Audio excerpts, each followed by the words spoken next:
Olá, aqui é Kelly Soares para o Momento História do curso Seja Especialista de Si Mesmo.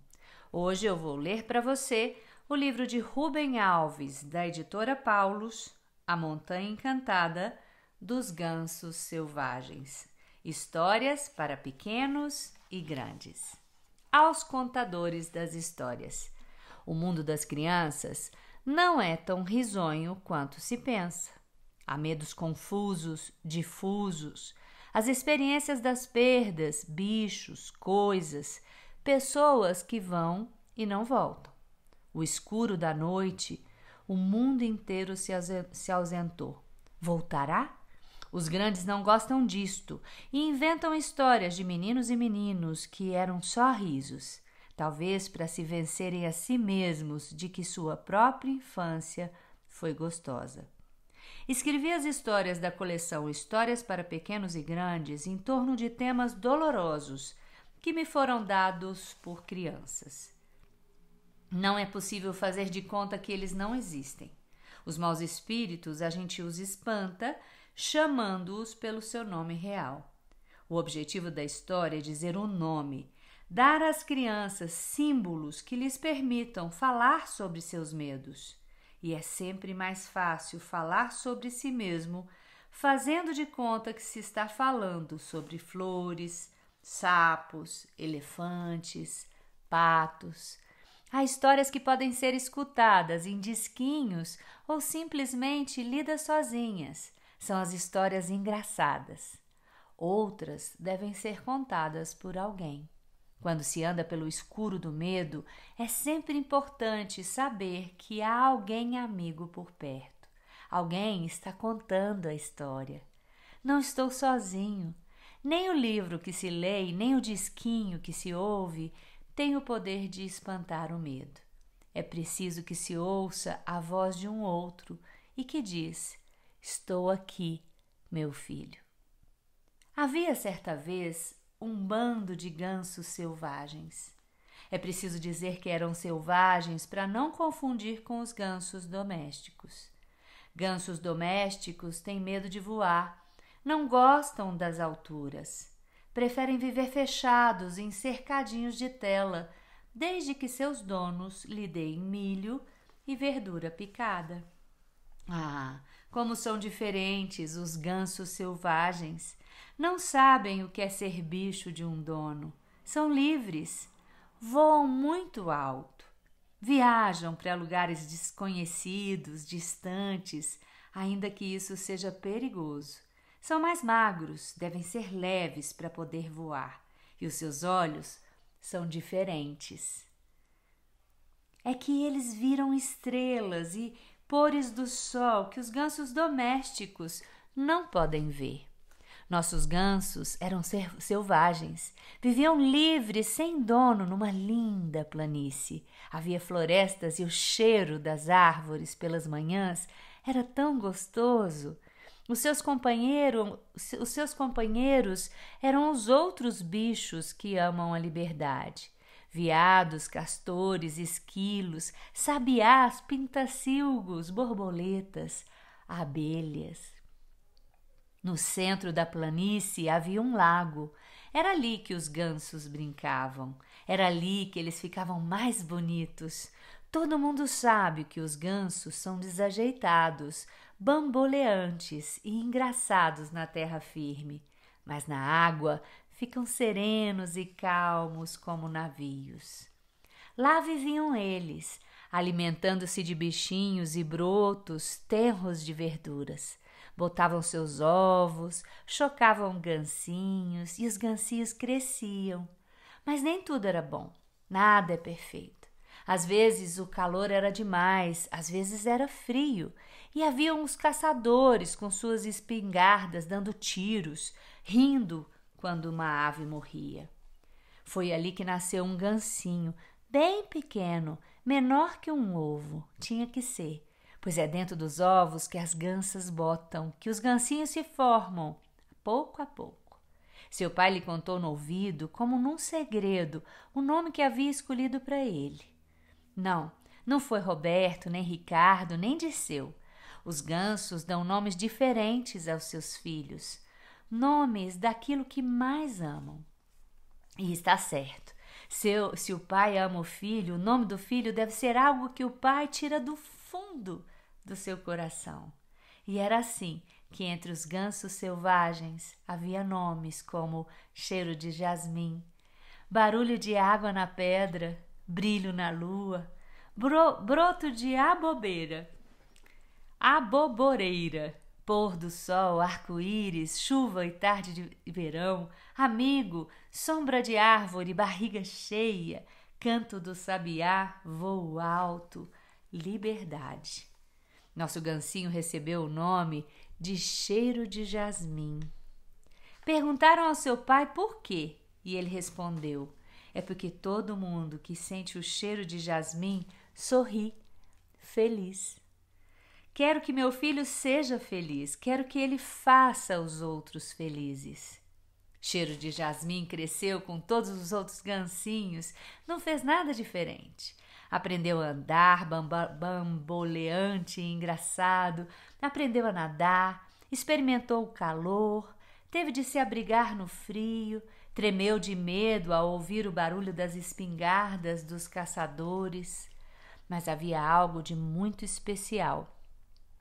Sim, ele gostava das horas em que todos os gansos se reuniam quando o sol ia se pondo.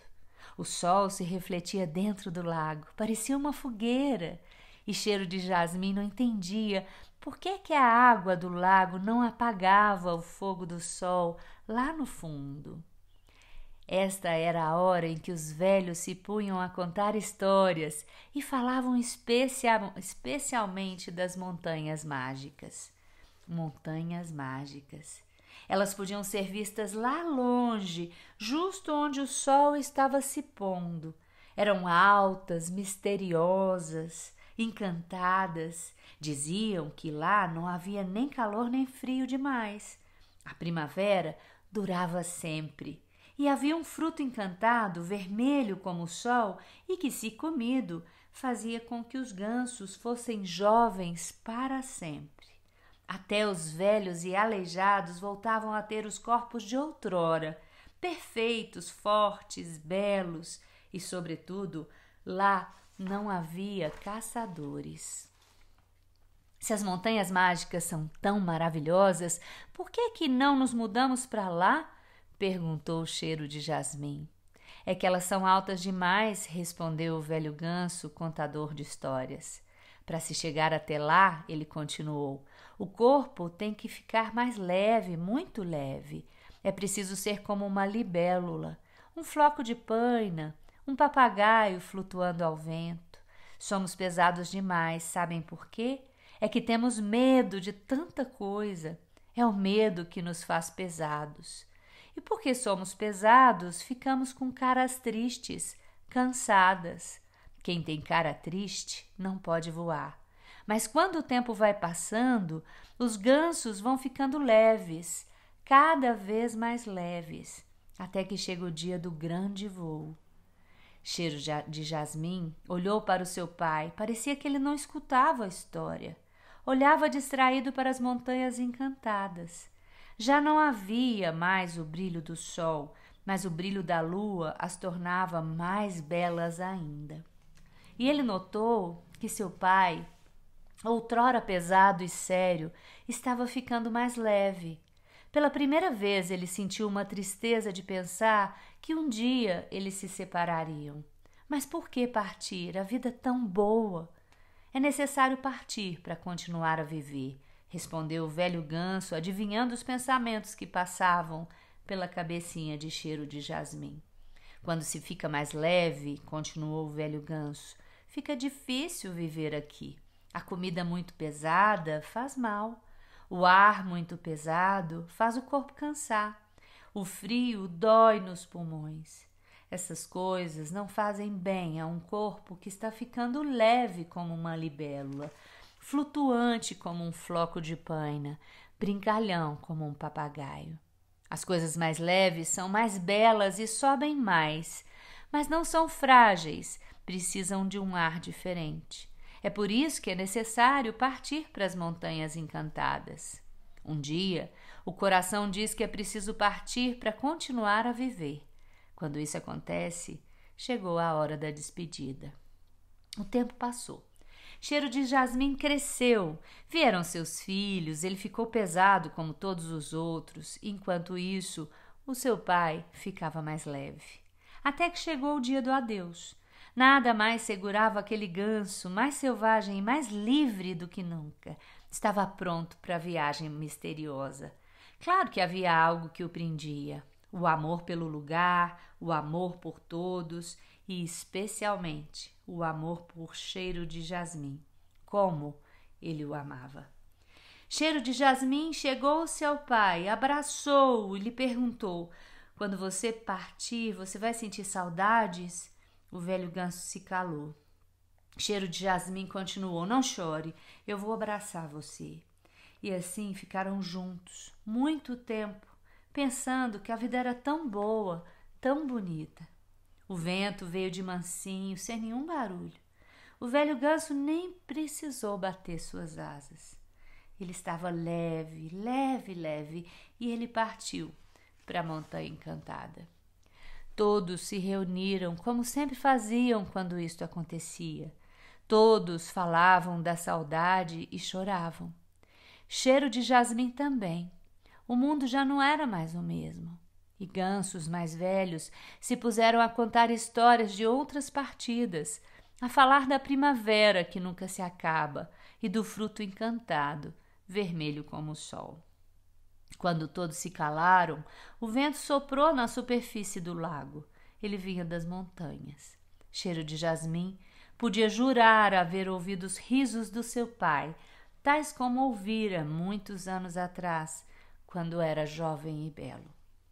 Às vezes, ao contar essa história, quero saber onde foi que ela aconteceu, onde é que o Cheiro de Jasmim viveu. É que eu gostaria de ir lá para ver o lago, ver a montanha encantada.